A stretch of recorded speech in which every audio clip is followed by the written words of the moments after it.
آج کی مجلس میں ہم سب قرآن کے آئینے میں اپنی شکل دیکھتے ہیں۔ قرآن کریم کہتا ہے اولئک کالانعام بل ہم اضل، کچھ لوگ دنیا میں ہیں ظاہری شکل انسان ہیں مگر یہ حیوان ہیں، بلکہ حیوان سے بھی بدتر۔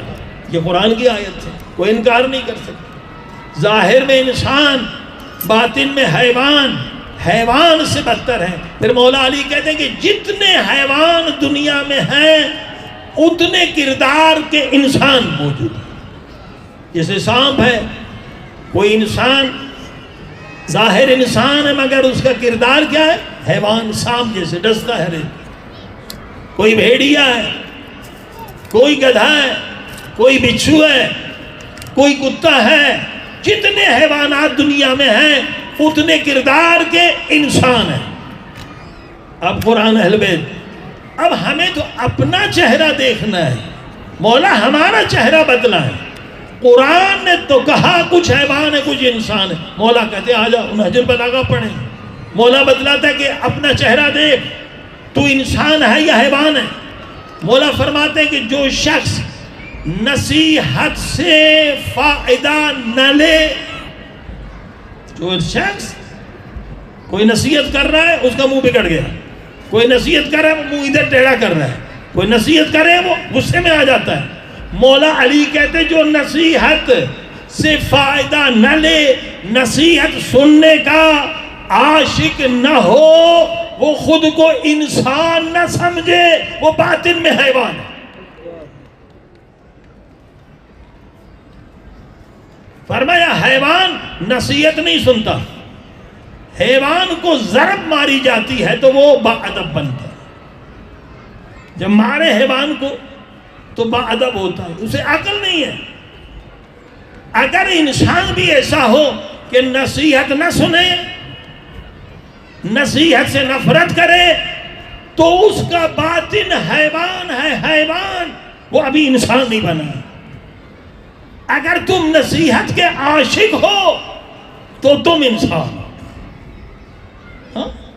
اب سنیے واقعہ، حضرت آیت اللہ العظمیٰ آغا خامنہی، رہبر معظم، ولی فقیہ، پوری دنیا ان کے عاشق، پوری دنیا ان کی مرید، پیغام بھیجتے ہیں حضرت آیت اللہ بہجت کو کہ مجھے نصیحت کرے۔ صلوات پڑھے محمد وآل محمد،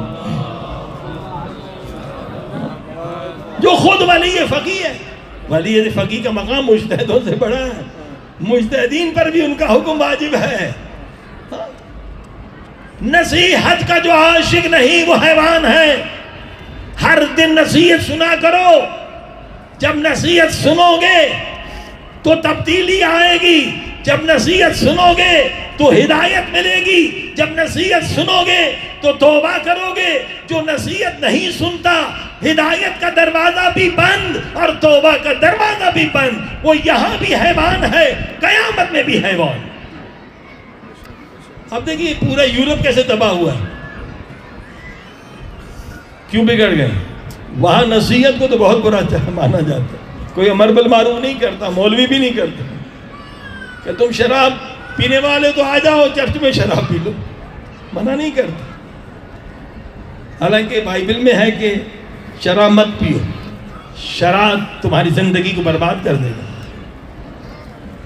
وہ کہتے ہیں جوا کھیلنا تو آ جاؤ چرچ میں جوا کھیل لو، منع نہیں کرتے۔ وہاں نصیحت ہے ہی نہیں۔ جس قوم میں نصیحت نہ ہو، آج پوری قوم ننگی ہو گئی ہے، آج پوری قوم بے غیرت ہو گئی ہے، آج پوری قوم بے حیا ہو گئی ہے۔ نصیحت جو نہ سنے وہ حیوان ہے۔ آیت اللہ عظمیٰ ہے، آقا خامنہی شہید آیت اللہ بہجت یہاں پیچھے رہتے تھے، کچا مکان ہے، کبھی ان کے گھر میں گیزر بھی خراب ہو جاتا تھا تو آقا بیچارے بیمار ہو جاتے، گیزر خراب ہو گیا، کچا مکان، اور اکثر ان کا جراب پھٹا ہوا ہوتا تھا۔ اور ایک رہبر، ایک ولی فقیہ جس کی قدرت طاقت پورا ایران، پوری فوج کے کمانڈر، اتنا بڑا انسان آقا بہجت سے کہہ رہا ہے کہ مجھے نصیحت کرو۔ آقا بہجت کو پیغام آتا، آقا ادھر دیکھتے ہیں، کاغذ لاؤ، کاغذ پہ لکھتے ہیں،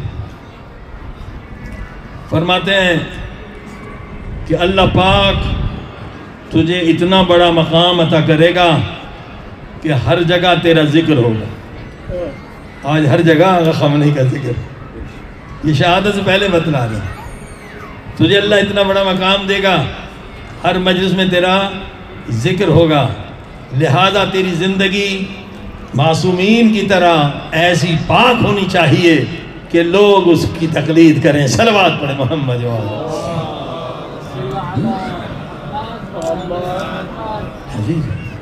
اصل چیز نصیحت ہے، یہ نفس امارہ سننا نہیں چاہتا، نصیحت اس کے لیے تعزیانہ ہے، شیطان سننا نہیں چاہتا، شیطان رکاوٹ بنتا ہے نصیحت کا، کہتے ایسی مجلسوں میں مت جاؤ جہاں نصیحت ہوتی ہے۔ نصیحت اگر نہیں سنی، اگر نصیحت سن کے ناراض ہو گئے تو یقین جانیے آپ کا باطن انسان کا باطن نہیں ہے، حیوان کا باطن۔ جو نصیحت کا عاشق ہے وہی انسان ہے، اور جو نصیحت پہ عمل کرتا ہے۔ صلوات پر محمد۔